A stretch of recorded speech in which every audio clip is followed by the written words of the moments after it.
দেখো একদম নরম স্পঞ্জি হয়েছে, কতটা সুন্দর হয়েছে দেখো। এইরকম ভাবে জলখাবার বানিয়ে খেলে অনেকক্ষণ পর্যন্ত পেট কিন্তু ভর্তিও থাকে। এইরকম সসের মধ্যে ডুবিয়ে খেলে এতটা সুন্দর লাগবে, আর বাচ্চারা তো সস এমনিতেই খুব পছন্দ করে। সামান্য চাল দিয়ে যে এত সুন্দর এত সহজে একটা হেলদি ব্রেকফাস্ট বানানো যায়, না বানিয়ে একবার দেখলে তোমরা বিশ্বাসই করবে না। যেমন সুন্দর হয় তেমন স্পঞ্জ দিয়ে হয়, আর খুব কম সময়ের মধ্যে বানানো হয়ে যায়। নমস্কার বন্ধুরা, মৌমিতা ইয়াম্মি কিচেনে তোমাদের অনেক স্বাগত। আমি চলে এসেছি আজকে আবার একটা নতুন রেসিপি নিয়ে। আর আজকে আমি বানাবো প্রত্যেক দিনে একঘেয়েমি জলখাবার বাদ দিয়ে একটা নতুন ধরনের জলখাবার দেখাবো, যেটা বানানো খুবই সহজ। তোমরা এটা সকাল সন্ধ্যে জলখাবার হিসাবে খেতে পারো, বা বাচ্চাদেরকে টিফিন হিসাবেও দিতে পারো। সব দিক দিয়েই তোমরা খেতে পারো। আর এই রেসিপিটা এতটা হেলদি যে তোমরা একবারই খেলে বারবার খেতে ইচ্ছা হবে। সেই রেসিপিটাই আমি কিভাবে বানাচ্ছি তোমরা প্রথম থেকে শেষ পর্যন্ত দেখতে থাকো। আশা করি তোমাদের খুব ভালো লাগবে। আর ভালো লাগলে একটা লাইক করে চ্যানেলটা সাবস্ক্রাইব করে আমার পাশে থাকবে। আর ফেসবুক থেকে দেখে থাকলে পেজটিকে ফলো করে দেবে। তো বন্ধুরা চলো রেসিপিটা এখন আমি শুরু করে দিই। এই রেসিপিটা বানানোর জন্য এখানে কিন্তু আমি চাল নিয়েছি। আমি এখানে চাল দিয়ে আজকের এই জলখাবারটা বানাবো। তোমরা চাইলে এখানে চালের বদলে সুজিটা দিয়েও বানাতে পারো। এখানে আমি নিয়েছি গোবিন্দভোগ চাল। তোমরা গোবিন্দভোগ চালের বদলে যে কোনো চাল দিয়েও এটা বানাতে পারো। বাটি মাপ করে তোমাদের পুরো পরিমাপটা বুঝিয়ে দেবো, যাতে তোমাদের বানাতে বাড়িতে কোনো অসুবিধে না হয়। এই বাটি মেপে এক বাটি আমি চাল নিয়েছি। এই এক বাটি চালটা আমি আধা ঘন্টা আগে ভালো করে ধুয়ে একটু ভিজিয়ে নিয়েছিলাম। এই চালটা এখন একটা মিক্সিং জারের মধ্যে নিয়ে নেব। চালটা জল ছেঁকে ছেঁকে আমি মিক্সিং জারের মধ্যে দিয়ে দেব। আর এই রেসিপিটা খুব হেলদি হবে। বাচ্চা থেকে বড় এই গরমের সময় খেলে শরীরে কোনো অসুবিধে হবে না। এই বাটি মাপ করে আমি এক বাটি চাল নিয়েছি, আর এই বাটি মাপ করে আমি হাফ বাটি টক দই নিয়েছি। টক দইটাও এখন চালের মধ্যে দিয়ে দেব। দইয়ের বাটিটা ধুয়ে অল্প একটু জল দেব। এখানে খুব বেশি জল ব্যবহার করা যাবে না। এটাকে এখন আমি মিক্সিতে পেস্ট করে নিয়ে চলে আসবো। সবকিছু পেস্ট করে নিয়ে চলে এসেছি। এখন একটা বাটির মধ্যে আমি পেস্ট করে রাখা এই মিশ্রণটা ঢেলে নেব। ঢেলে নিচ্ছি। আর দেখেছো ঘনত্বটা ঠিক এই রকম হবে। এর থেকে কিন্তু বেশি পাতলা হবে না, আর খুব বেশি ঘনও হবে না। তোমরা জলের পরিমাণটা একদম ঠিকঠাক দেবে, কারণ এখানে দই রয়েছে, সেই জন্য জলটা একটু দেখে দিতে হবে। এই পেস্টের মিশ্রণটা যতটা ভালো হবে, আজকের এই জলখাবারটাও কিন্তু ততটা সফট হবে। এইবার এখানে আমি আরও একটু কিছু উপকরণ দিয়ে দেব। এইখানে আমি দেব 2 চামচ চিনি। চিনিটা দিলে একটু মিষ্টি মিষ্টি লাগবে, খেতে খুব ভালো লাগবে। আর দেব স্বাদ মতো লবণ। ভালো করে লবণ আর চিনিটা দিয়ে একটু মিশিয়ে নেব।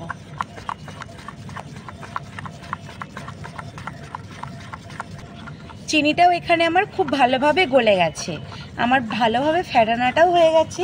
এইখানে এখন আমি দেব হাফ চামচ বেকিং পাউডার, আর দেব হাফ চামচ বেকিং সোডা। সোডা আর পাউডারটা আমি সমান সমানই নিয়েছি, নিয়ে এখন খুব ভালো করে একটু মিশিয়ে নেব। সোডা আর পাউডারটা দিয়ে খুব ভালোভাবে ফেটিয়ে নিয়েছি। সোডাটা দেওয়ার কারণে এখানে ব্যাটারটা একদম হালকা হয়ে গেছে। ঠিক এই রকম হবে। এখন আমি এটা বেশিক্ষণ রাখবো না, উনুনটা ধরিয়ে নেব। বন্ধুরা উনুনটা ধরিয়ে কড়াতে একটু জল দিয়ে গরম করতে বসিয়ে দিয়েছি। সেটার মধ্যে জলখাবারটা বসাবো, সেটাতে একটু তেলটা ভালো করে একটু গুলিয়ে নেব, যাতে খুব ভালো করে জলখাবারটা রেডি হয়ে গেলে বেরিয়ে আসে। ভালো করে তেল ব্রাশ করে নিয়েছি। এইবারে এই মিশ্রণটা আমি এই পাত্রের মধ্যে ঢেলে দেব।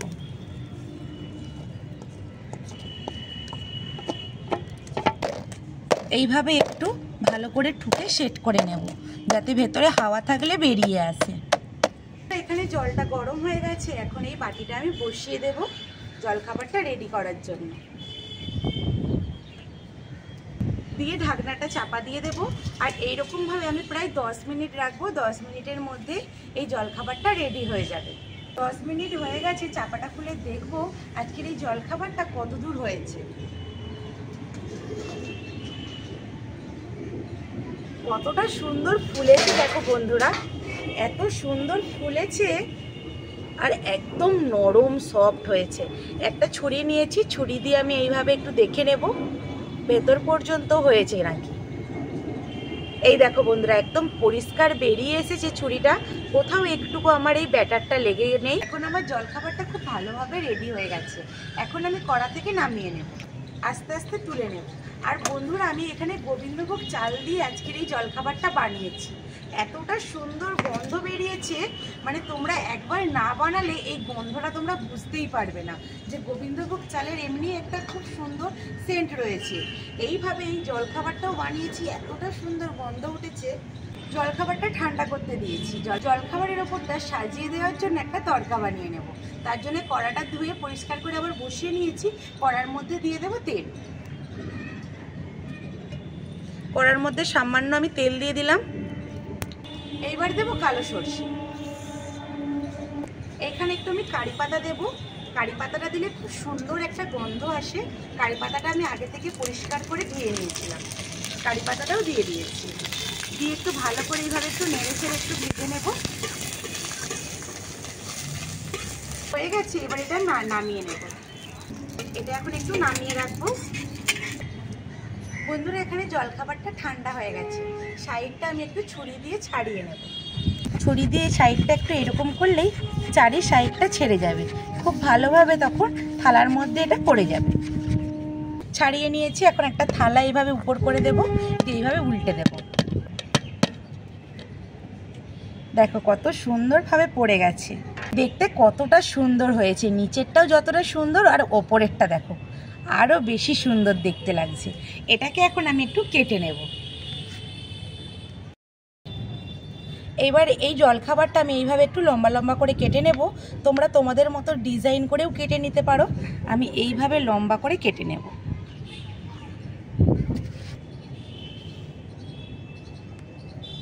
আর দেখো বন্ধুরা, কতটা সুন্দর কাটা হয়ে যাচ্ছে। এইভাবে আমি কেটে নেব। এবার এটাকে আমি একদম ছোট ছোট পিস করে কেটে নেব। এই রকম করে কেটে নেব।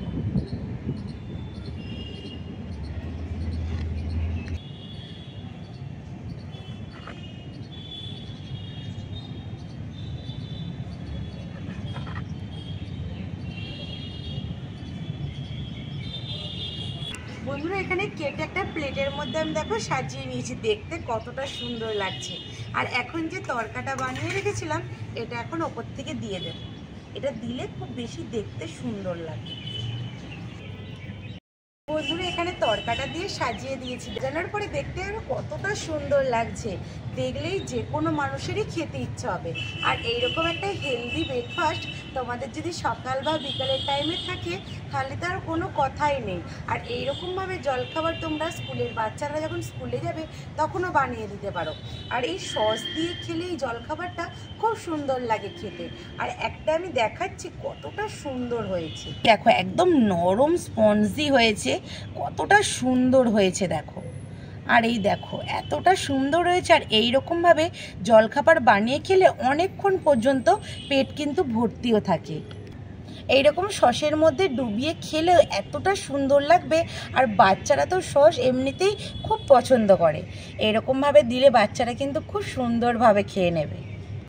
লাগিয়ে নিয়েছি জলখাবারটার মধ্যে, একটু খেয়ে দেখাচ্ছি কতটা সুন্দর হয়েছে।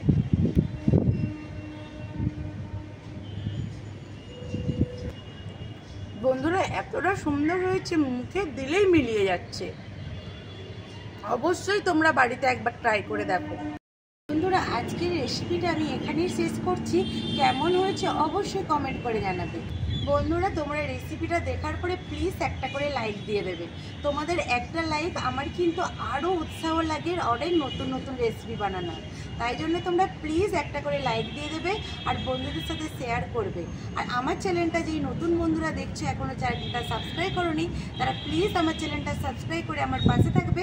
দেখা হবে বন্ধুরা একটা নতুন কোনো রেসিপি নিয়ে। ততক্ষণে ভালো থাকবে, সুস্থ থাকবে আর আমার সমস্ত রেসিপিগুলো দেখতে থাকবে। টাটা বন্ধুরা।